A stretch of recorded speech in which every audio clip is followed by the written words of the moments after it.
Ardwulf, welcome to turn 2 of our playthrough of When Eagles Fight, World War I, game from GMT. Looking quickly at the turn sequence, there is a random events phase in this game, but we're on turn 2. It doesn't start to take effect until turn 5, so we're going to ignore that. The new units at withdrawal phase is what we are going to pay attention to here. We do not have any mandatory withdrawals, however, we do have Russian stuff that needs to come on, so let's take a look at that. So we've got a decent number of reasonably strong units here.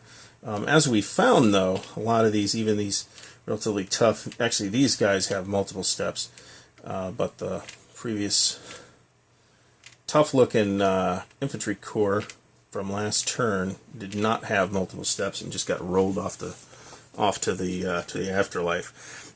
So Russian reinforcements can be placed in cities, but not Russian cities, but not Russian Poland cities. So we'll see where we're going to put them. And we have Vilna, Minsk up here, which you can't see. So let me reposition the camera so that you'll actually be able to see what I'm doing. Okay, so we've got a pile of Russian reinforcements here, and we've got the staff cut shit that can also be deployed this turn. So they need to be placed in Russian cities. So offhand, we definitely want to put something in Vilna, and maybe something in Riga as well. The stacking limit is 3 cores per hex. So, and that stacking limit has to be obeyed even during movement. So I don't know that that's going to be a huge factor here for this game, but for Glory's End I think it would be significant. We're going to take this cavalry corps first of all and put it up in Riga because it's got good movement. And we're going to actually take this other cavalry corps, put that in Riga as well. I believe fortresses do not count against stacking, nor does artillery, but we don't have any discrete artillery on the table at the moment. So, looking at some powerful formations, this would be a guards unit here. We've got these 2 stacks. We're going to place this one in Vilna.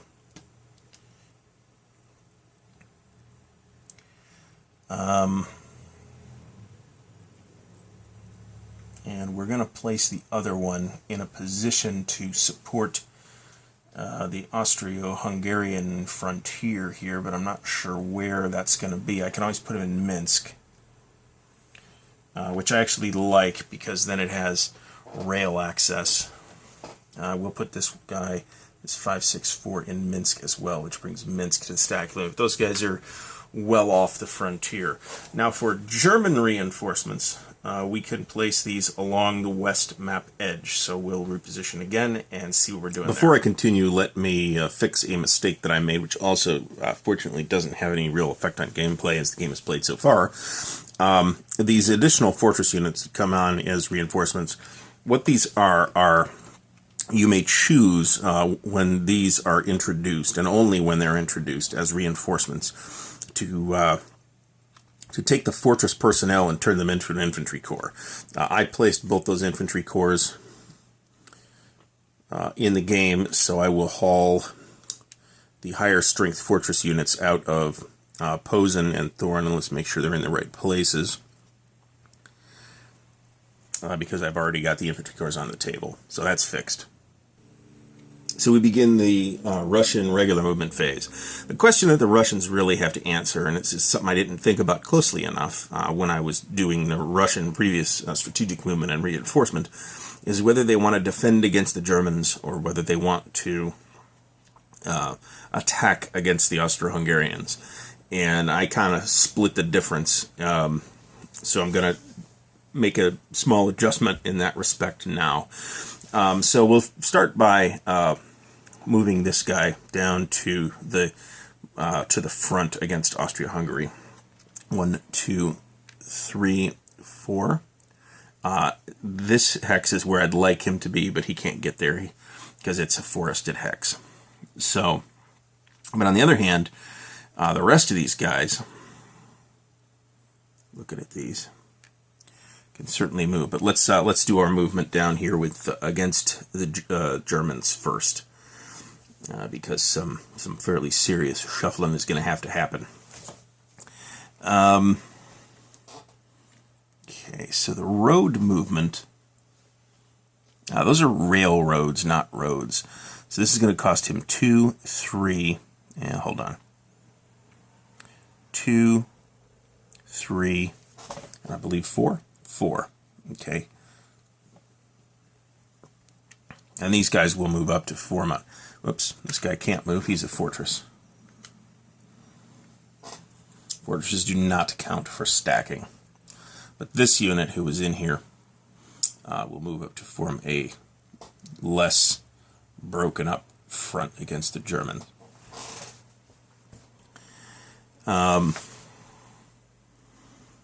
These cavalry units here, let's see what we can do with them. I don't really see a whole lot I can do with them. The river does not affect movement, except for the terrain that the hex is. So that'd be 1, 2, 3, 4.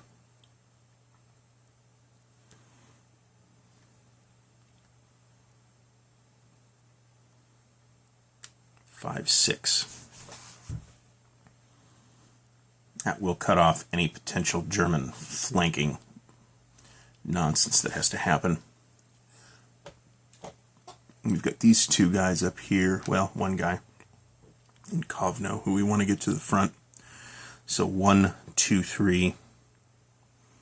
Well, he's going here for now. Not optimal placement.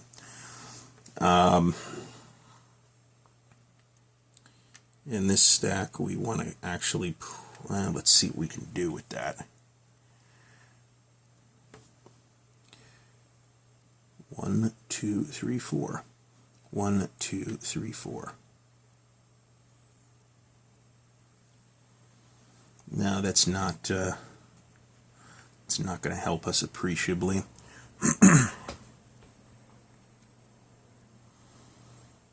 I'm looking for a concentric assault here, but in order to make that happen, I'd be setting it up for next turn, because Stavka doesn't work quite the way that Oberhaus does. It just gives you a +1 to die rolls.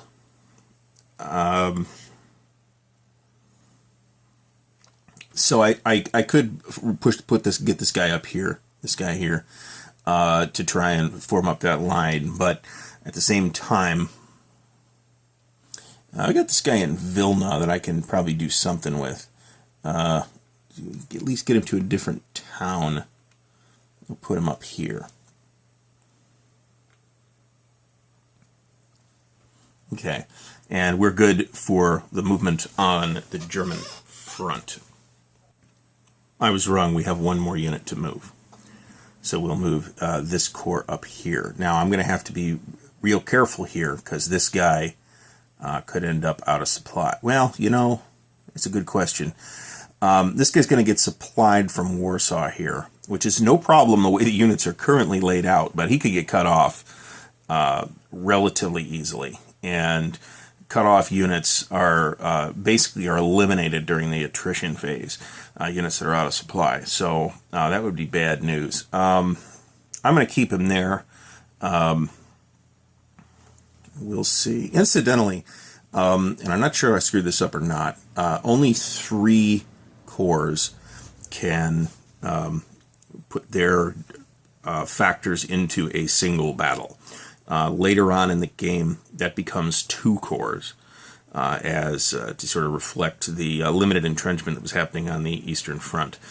So I may have messed that up in turn 1. I'm not sure. I'd have to go back through it, but that's something else I found later on. So let's move along to the Russian units against Austria-Hungary and move them. Now, against Austria-Hungary, I've marked this unit here with a little marker to show that I moved him already, so I don't screw that up. So what we want to do here particularly is to hit, let's see, I'm going to move from east to west here, because I'm going to compact this front considerably. And that was 1 movement factor spent right there. That's 2 movement factors there. That's 1, 2, 3, 4 for him.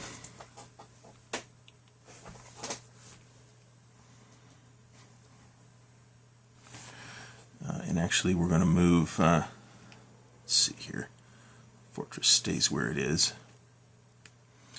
From here we're going to move 1, 2, 3. That's where one place where we want to hit pretty hard. This unit here, 1, 2, 3, 4. 1, 2, 3 for this unit. Now, I should also point out that you do have to observe stacking limits while you are moving. If the opponent catches you, a unit is eliminated. 1, 2, 3.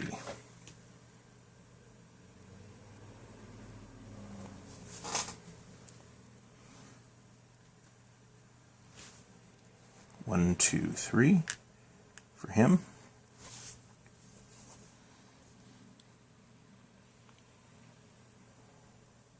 And then that was 2, I believe. Shouldn't be a problem. 1, 2. 1.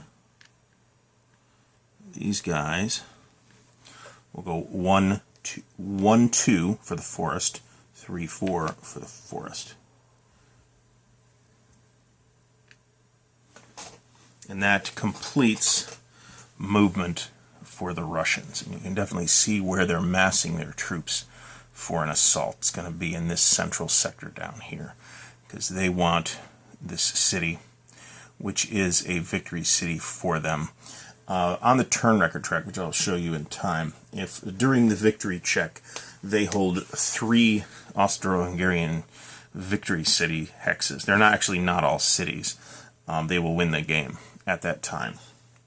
I don't see a way for them to do that in one turn of actual activity. Here's another one down here, and Krakow is one down here. So with a cavalry corps, they could probably actually dash in to Krakow, but there's a fortress there that which a cavalry corps, weak as they are, would have problems taking. So let us move on now to the Russian combat phase. At the start of every Russian combat phase, we have to roll on the Russian ammunition shortage table, which tells us how many Russian units are out of ammo at that particular time. Russian ammunition shortage was a huge issue, as is discussed in the designer's notes for this game. So the Central Powers player rolls this, so I'll roll the black die. Let's see what we get. We're on turn 2, so because there isn't a Russian combat phase on turn 1, so we'll see what we get.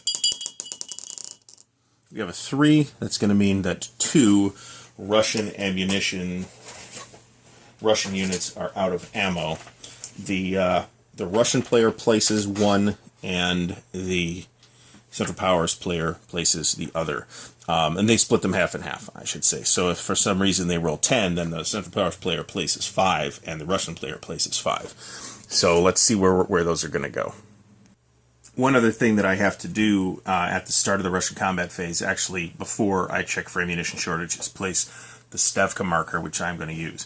Our primary offensive here is going to take place against Austria-Hungary, so I'm going to place it here, and anything within, I think, 1 or 2 hex radius of that gets a +1 DRM to the combat results table roll.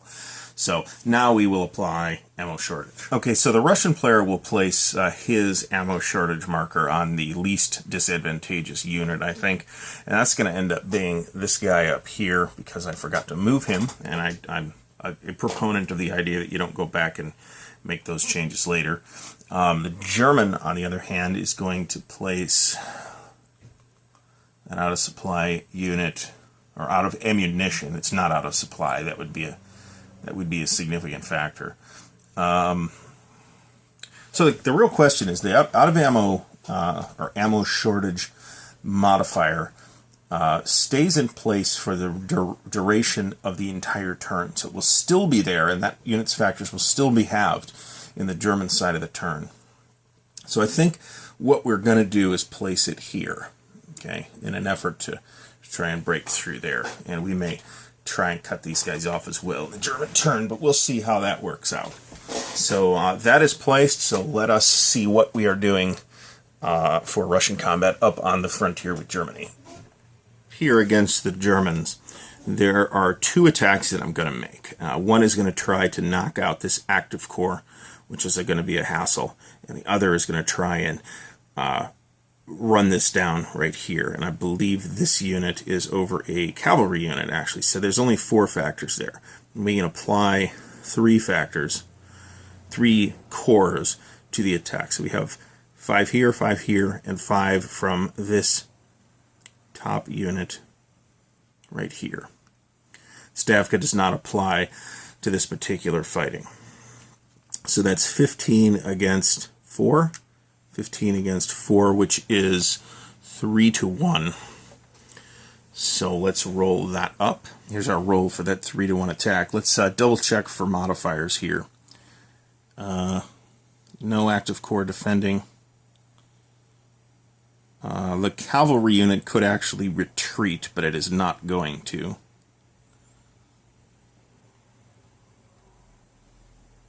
And we have to look at terrain. It is a clear terrain hex, so that's not a factor either. So this is a straight up roll. We'll see what happens. 5 at 3 to 1. That's 1 for the attacker, 2 for the defenders. Let's go back to the stack and see what we can get rid of. Okay, so let's take a look at this guy. These are probably both single step units. However, because it's 2, I can choose to take 1 and retreat, which they will do. And if I'm going to keep 1, I might as well keep this guy because it's got stronger defensive factors. And even though cavalry has special capabilities in this game, this guy will go to the dead pile. Now the Russians basically have to eliminate from these 2 stacks, and some of these units, or all of these units, may actually be single step units, and they are. Wow. And not all Russian units are single-step units, but these all are. So this guy will go to the dead pile. Retreating is not an option for the attacker. We do, however, want to advance after combat. So we will advance after combat there, and also with that unit. So we are increasing the pressure against the Germans and decreasing the chance of getting outflanked up here. Now, the other attack is going to be against this German active corps. And we're going to, again, apply 15 factors. It's going to be 15 to 7, which is going to be a 2 to 1 attack. So let's go over to the CRT and see what happens. Okay, so we're on this column here. This hex is a woods hex. So we need to see what the terrain effects modifier for forest is. It's nothing. Is it a river? No. Is it a town? No. There are no terrain effects modifiers again. So it's again a nope. Hold on. There's a -1 because it's a full strength and supplied active corps defending. So there's a -1 on this roll. So let's see what the Russians get. 0. Okay. So against 2 to 1, the attacker loses 2. The defender loses nothing. That is going to be very hurtful to the Russian. So looking at this stack, are these all single-step units? So at the Battle of Tannenberg, oddly enough, which is happening at turn late, the Germans annihilate 2 Russian corps, which go to the dead pile. That ends the Russian combat phase. Now we have to look at attrition, and so let's do that. In a sense, the filming itself is preventing me from screwing things up as badly as I otherwise might. I am actually not done with the Russian combat phase. We have to conduct their campaign against the Austro-Hungarians. So we are going to first attack, and you can do this in whatever order you like as the attacker. So the first thing I'm going to try to do is to reduce this fortress here, which is also a geographic victory hex. and we're going to attack from here. We have 10 factors going in against 3 here, so we're at 3-1, and we get a +1. Let's see here. We get a +1 for the Stavka Chit. So I don't believe any other unit defending in a fortress, actually. So there's actually a -1 to the attack too. So at least Stavka counteracts that. So it's a straight up roll at 3-1. And that's a 6, which is about as good as we could possibly get. The attacker takes 1 step loss, but the defender is eliminated. So this unit will come out, and as a fortress unit, not necessarily as a fortress, but as a asterisk unit, it's not replaceable. So it technically goes into the dead pile, but it's also just dead. So we do want to advance after combat. Both of these stack units, I'm guessing, are single-step units, so that guy will come off. Boy, the Russians will have a use for their replacements this turn. There's no doubt about that. Now, we set this up intentionally because we want to, you know what? That's going to overextend me, isn't it? It's going to leave a big gap right here.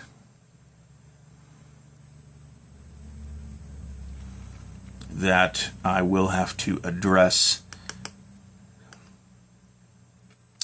Unfortunately, because I lost the unit, if I lost 1 step, I lost 1 step of the 2 that I was attacking with, so I don't have anything to leave in here if I advance after combat. And if I don't advance after combat, I won't get the concentric attack bonus against this, which is not cool. So I think what we're going to have to do here is attack with 3 cores. I'm going to have to leave this open, even though the Austro-Hungarian is probably going to exploit it. We're going to attack with 5, 5, and 5. That's 15 against 6, which is a 2-1. But we have a +2 for concentric attack against Austro-Hungarians, another +1 for Stavka. So we're at +3 to this roll, and there's no terrain effects modifying it at all.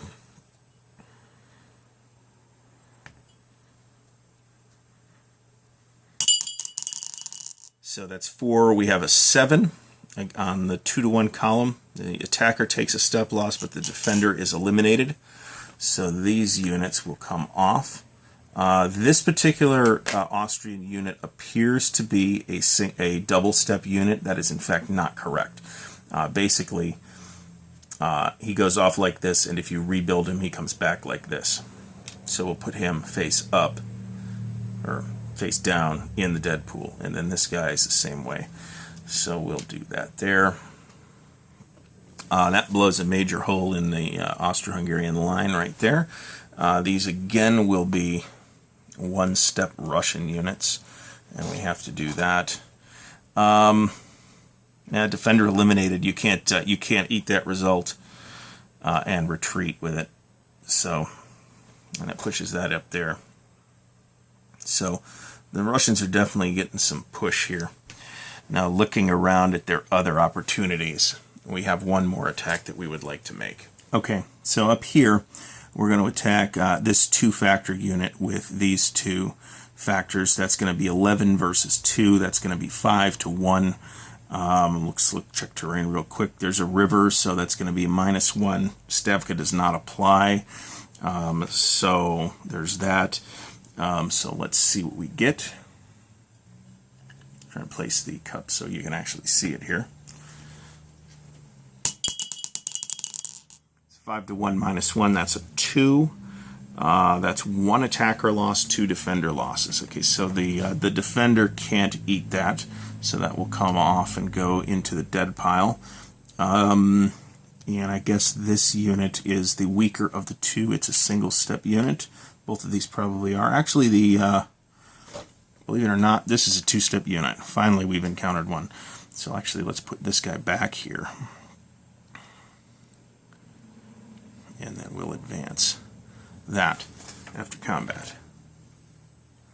So the front in Austria-Hungary is looking very shabby.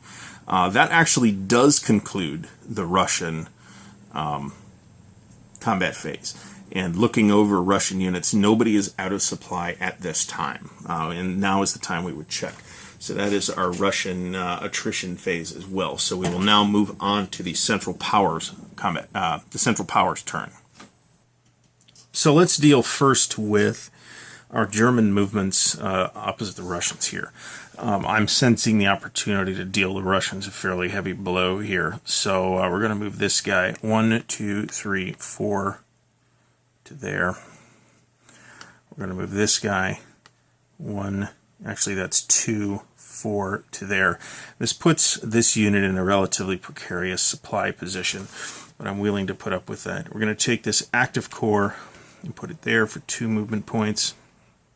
We're going to take this guy, put him there for 2 movement points, and this guy will go here. And we're going to shoot. We don't have the Oberost marker available to us this turn, but we are going to try and milk concentric attack as much as possible. So that's going to be our primary target. I've also got these 2 units over here coming in from last turn. We're going to move them up to Berlin so they can strategic move to where I need them. That'll be 1, 2, 3, 4. And this is one of the fortress corps plus a cavalry corps, cavalry division, I should say. For the Austro-Hungarians, things are looking relatively grim here. We can finally get these guys out of this hole that they're in. So we'll take these guys and move them 1, 2. We'll take these guys and to move them 1. Well, let me be specific. This is 1, 2. This is 2, 4. And then this mountain pass is actually only 1. But then that's going to be 2 for 3 total, and then 4. And there isn't really a ton that can be done about that, about the rest of the line. It's in fairly bad shape. However, let's think about moving this in here, because that would mean, in order to knock these out of supply, I would really need to kind of cut them off from the bulk of Russia here. And given the Austro-Hungarian situation here, I'm not sure I'm going to be able to do that down here. However, I do see the opportunity to make a counterattack down here, so we're going to take a look at that. In the western side of the front, let me reposition the camera for that. We have not a whole lot of flexibility here. What do we got here? We've got 2 fairly decent cores here. We could pull one out to try to cut off, to try and prevent the end of the line from getting flanked. And in fact, I guess we'll put that there, but that leaves this kind of vulnerable as well. So I think what we will do,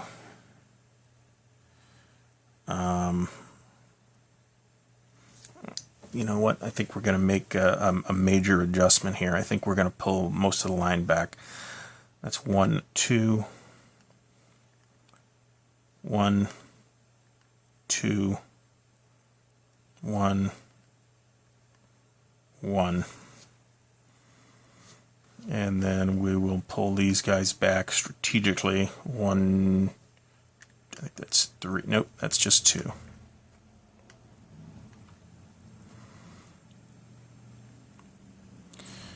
This is one of the cores that was, this was the one that was here, so we'll actually put him here.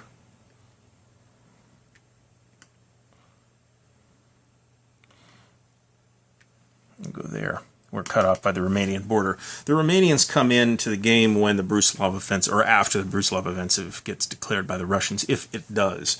That is at the option of the Russian player, and we'll get to that when it comes up, but it's basically a special offensive that gives the Russians some additional abilities. So I believe that is the end of the story for the Central Powers movement, regular movement phase.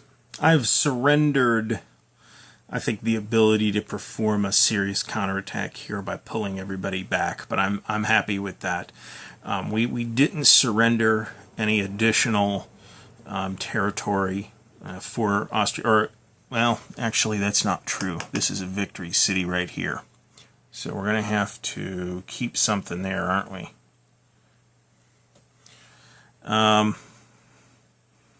Now, the Russians don't have a ton of stuff in that sector, which is probably going to change now that I know that that's there. So, hey, this is the first time I'm playing through the game. I'm still discovering rules and tactics and all that jazz. So let's move on to the Central Powers combat. Okay, so the way I see it, I need to do this in a very specific order. I'm going to attack this hex with the hope of getting the ability to advance after combat into it. I'm going to advance after combat. I'm going to have a concentric attack on this hex, and then if I can advance after combat into here, I will have a concentric attack on this hex as well. So let's see what we have here. We have a German active core, which I was hoping we would, which for 6 factors, 5 factors, and 4 factors. That's 15 factors against 6. That's only... Let me check. So I have found a rule that I was misinterpreting before. After something like turn 12, you're not allowed to commit more than 2 core-sized units to a single attack, either in attack or defense, to represent entrenchment. However, up until that point, that is not the case. So that means that I can get these 3 stacks in on this attack, and I will. So that's going to be, I believe it's 15 factors. 15 plus 10 is 20 factors versus 18 for the defender. So that is going to be a 3-to-1 attack. Let's break out the die. See what we get. Now we have some DRMs here too, because we have +2 for a concentric attack. We have +1 for the German active core, and we've rolled a 5. Let's check terrain real quick. I should have done this before. Just woods. Woods on their own, forest, I should say, on their own, do not provide a combat results table modifier. So at 3-to-1, we have an 8. That is going to be a breakthrough and attack defender eliminated. So here's how that works. First of all, we take this guy, put him in the dead pile, and then attacking units can move up to 3 hexes. So what we will do is we will take this unit and put him there. This unit and put him... I should check the movement. You don't have to pay attention to movement factors for that, but you do have to stop upon encountering a mountain or swamp. So this German active core. So let's think about that. I could technically move this guy as well, but the first hex they move into has to be the hex that was just vacated, so that doesn't really help a ton. I can go 1, 2, 2, 3, which is not helpful. 1,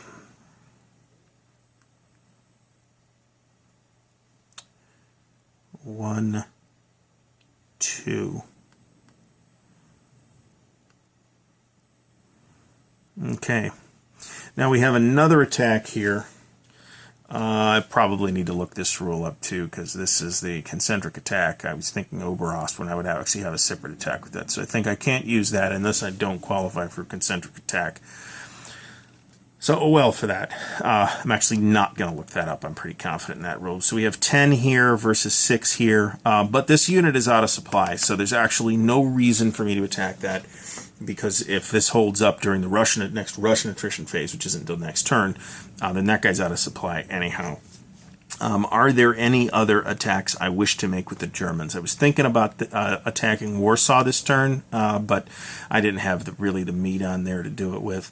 In this case, 1, 2,